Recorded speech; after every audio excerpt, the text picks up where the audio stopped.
Good morning students, मैं ममता सिंह, आप लोग की हिंदी टीचर। और आज हम लोग हिंदी पढ़ेंगे स्पर्श, कक्षा 9 का यानी कक्षा 9 का। हम लोग चैप्टर 10 पढ़ेंगे। सिया रामशरण गुप्त द्वारा लिखित ये कविता है। बहुत ही मार्मिक कविता है क्योंकि ये छुआछूत पर आधारित है और एक बाप बेटी पर भी आधारित है। एक पिता किस तरह अपनी बेटी की इच्छा को पूर्ण नहीं कर पाता और एक बेटी किस तरह महामारी के हाथों चढ़ जाती है, इस कविता के द्वारा उन्होंने लिखा है। ये मार्मिक कथा को समाज के प्रति भी कहते हैं कि समर्पित किया गया है कि समाज में जो छुआछूत की भावना को इतना बढ़ा के दिखाया गया है, यह समझा जाता भी है, आज भी समझा जाता है, तो ये कितना हद तक गलत है। इस कविता के द्वारा हम लोग पढ़ेंगे और इस मार्मिक कविता का एक एक पंक्ति पढ़ेंगे और उसका भाव समझेंगे। आइए बोर्ड पर देखते हैं हम लोग। काव्य खंड का ये पार्ट 1 पहला पैराग्राफ है। यहाँ पे उद्वेलित कर अश्रु राशियां। उद्वेलित करने का मतलब बिल्कुल भाव विहल होकर। पहले के समय में महामारी फैला करता था, जैसे अभी कोरोना फैला हुआ है। कोरोना में जिस तरह लोग मर रहे हैं एक दूसरे से, जिस तरह से इन्फेक्शन हो रहा है लोगों को और लोग मर रहे हैं, उसी तरह से पहले के समय में महामारी फैलता था। और महामारी फैलता तो गांव के लोग मर जाते, पूरे गांव में कोई जीवित नहीं रहता था। महामारी उसी को कहते हैं कि एक मरा और सब मरने लगे। लोग को समझने का भी मौका नहीं मिल पाता था, संभलने का भी मौका नहीं मिलता और लाश पर लाशें बिछ जाती थी। इस कविता के द्वारा इस कविता को भी वही पैराग्राफ में बताया गया है कि उद्वेलित कर अश्रु राशियां। जिस माँ का बच्चा मर गया हो वो कितना भाव विहल होकर रोती है, उसके भाव में कितना दुख होता है, ये इसको बता रहा है कि एकदम भाव विहल होकर अपने आंसू की राशियों को, यानी आंखों से आंसू रुक नहीं रहे हैं, एकदम लगातार राशियों के रूप में यानी गिरते ही चले जा रहे हैं। उनकी माओ की जो हृदय है वो चिताएं जला जला कर, अपने बच्चों की चिताओं को जलाकर खुद चिता बनकर धधक कर जल रही है। यानी सामने जिस माँ के सामने उसके बच्चे का चिता जलेगा, उस माँ का हृदय उस चिता के समान ही धधका कर यानी धधक कर जल रहा है। महामारी, महा यानी बहुत विशाल रूप में ये महामारी प्रचंड रूप से यहाँ से वहाँ पूरी फैल गई है, फैल रही थी इधर उधर। यानी जो महामारी है ये प्रचंड रूप में गांव में यहाँ से वहाँ फैल रही है। छीन कंठ, कंठ जो है वो रोते रोते लगातार माँ जो रो रही है अपने बच्चे के लिए, उसकी कंठ जो है वो छीन हो गए यानी बंद हो गया, आवाज बिल्कुल न के बराबर निकल रहा है। मृत बच्चाओं का यानी जिसकी माँ के बेटे मर गए हैं या बेटी या कोई बच्चा मर गया है, उन माओ का कंठ क्या हो गया, बिल्कुल छिन्न हो गया है रोते रोते। करुण यानी दुख से, रुदन यानी रोना, दुदांत यानी फैला हुआ, चारों ओर नितांत यानी फैला हुआ। यानी ऐसी माताओं के आवाज से पूरा गांव करुणा के दुख में यानी दुख से भरा हुआ है।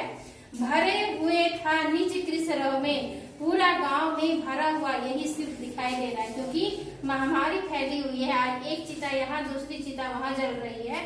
पूरा कृष काठ होता है बिल्कुल दबा हुआ, और रव का मतलब होता है स्वर। ये र और व है। रव का मतलब होता है एकदम दबा हुआ, एकदम हल्का सा स्वर। पूरा गांव का गांव मर चुका है, चिताएं जल रही हैं और जो बची कुची माताएं हैं वो अपने बच्चे यानी संतान होने के बाद बड़े दुख से रो रही हैं। पूरा गांव में हाहाकार भरा हुआ है, अपार, यहाँ जहाँ तक देखिए वहां तक इसका कोई पार नहीं और अशांत है, यानी हर घर से रोने की आवाज आ रही है। आगे देखेंगे दूसरा पैराग्राफ। एक पिता अपनी पुत्री के लिए जिस दुख को व्यक्त कर रहा है यहाँ पे वो दिखाया गया है। उसी महामारी में एक पिता है जो अपनी पुत्री के लिए चिंतित है। बहुत रोकता था सुखिया को, पुत्री का नाम है यहाँ पे सुखिया, कि एक पिता अपनी पुत्री को यानी सुखिया को बहुत रोकता था। ना जा खेलने को बाहर, बाहर खेलने मत जा, नहीं खेलना रुकता उसका, लेकिन पुत्री का वहाँ पे खेलना नहीं, क्योंकि बच्चा है वो तो चंचल है, उसको नहीं पता कि मैं बाहर खेलने जाऊंगी तो मेरे साथ क्या होगा, मैं मर सकती हूँ या जीवित रहूंगी, ये डर उसको अभी नहीं। लेकिन पिता को तो है, इसलिए वो उसे खेलने को बाहर मना करते हैं, लेकिन बच्चा चंचलता के कारण बाहर खेलने वो चली जाती है। नहीं ठहरती वह पल भर को, यानी वो घर में पल भर भी ठहरना नहीं चाहती थी खेलने के कारण।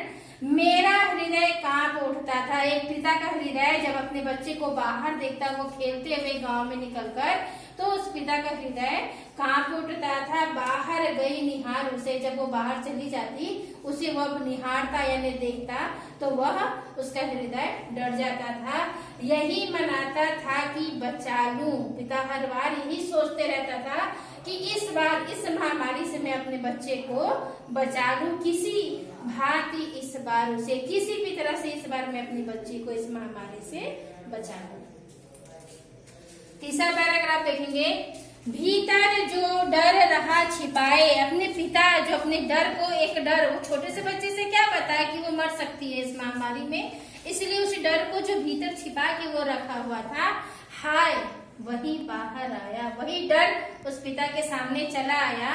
एक दिवस यानी एक दिन सुखिया के तनु को, तनु यानी शरीर को, ताप तप्त मैंने पाया। ताप यानी गर्म और तप्त यानी पूरा शरीर उस गर्मी से भरा हुआ मैंने पाया, यानी उस बच्चे को बुखार हो गया था, यानी पूरा शरीर उस गर्मी से गर्म था।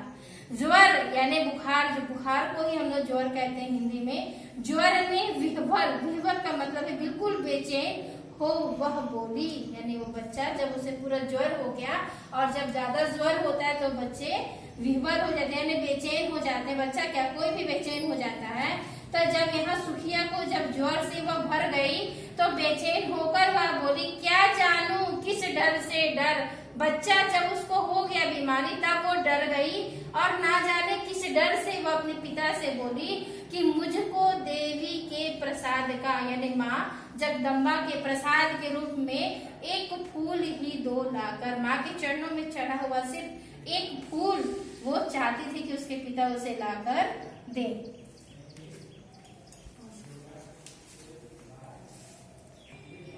क्रमशः कंठ क्षीण हो गया। ज्यादा बुखार होने के कारण उस बच्चे का शरीर जो है वो, कंठ जो है वो क्षीण हो गया, यानी आवाज निकलना बंद हुआ। शिथिल हुए अव्यय सारे, सारा अंग तंत्र जैसे उसके हाथ पैर आंख ये सारा हिलना बंद हो गया, शिथिल हो गया यानी ठंडा पड़ गया।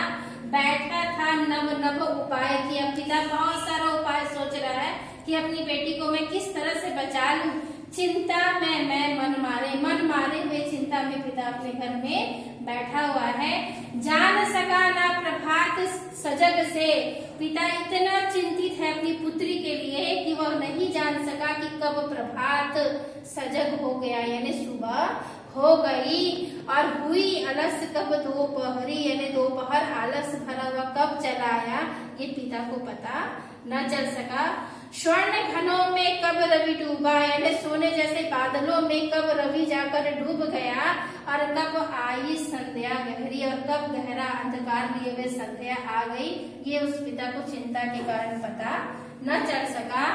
सभी ओर दिखलाई थी, बस सभी ओर, यानी गांव में जहाँ पूरी महामारी फैली हुई है तो सिर्फ छाया ही छाया, अंधकार ही अंधकार। जिसके घर में सब मर गया वो क्या रोशनी करके बैठी, इसलिए घर अंधेरा है, यानी चारों ओर सभी ओर दिखलाई थी अंधकार की ही छाया, सारा और अंधकार। पिता को अपनी पुत्री की चिंता में कुछ भी नजर नहीं आ रहा, सिर्फ अंधेरा ही अंधेरा दिखाई दे रहा है।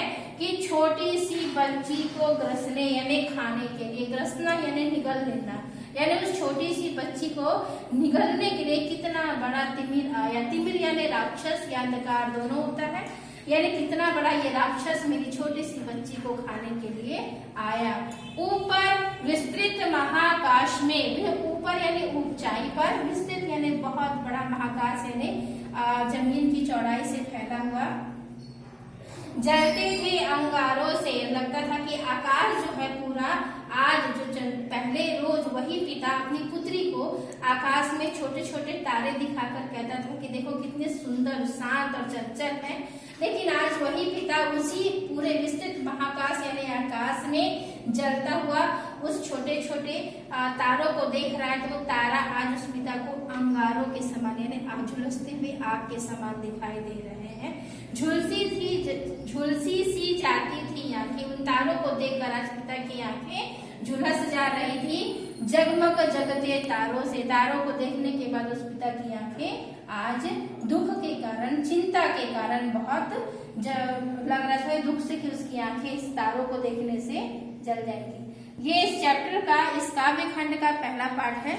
इस काव्य खंड का दूसरा भी पार्ट है, आप लोग इसको पढ़िएगा, इंतजार कीजिए।